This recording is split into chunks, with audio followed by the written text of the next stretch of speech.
Hi friends.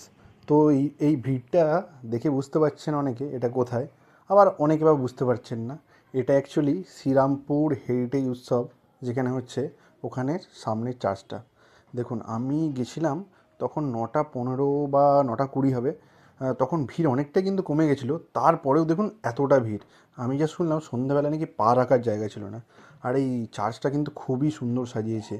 আর আগের বছর আমরা চন্দননগরে গেছিলাম, ওখানে চার্চ খুবই সুন্দর সাজানো, বাট ভিতরে কিন্তু ঢুকতে দিচ্ছিল না।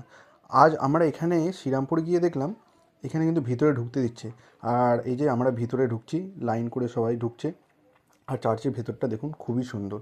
আর এই হেরিটেজ উৎসব চলবে 1 তারিখ অবধি। তো আপনারা শ্রীরামপুর স্টেশনে নেমে সহজেই চলে আসতে পারেন হাঁটি হাঁটি পায়ে। আর এখানে তো অনেক খাবারের দোকান আছে, আপনারা খাওয়া দাওয়া করতে পারেন। তো সেই মতো প্ল্যান করে নিন। খুব ভালো অপশান কিন্তু সন্ধেবেলা ঘোরার জন্য। তো চলে আসুন এখানে, আর জানাবেন কমেন্টে কেমন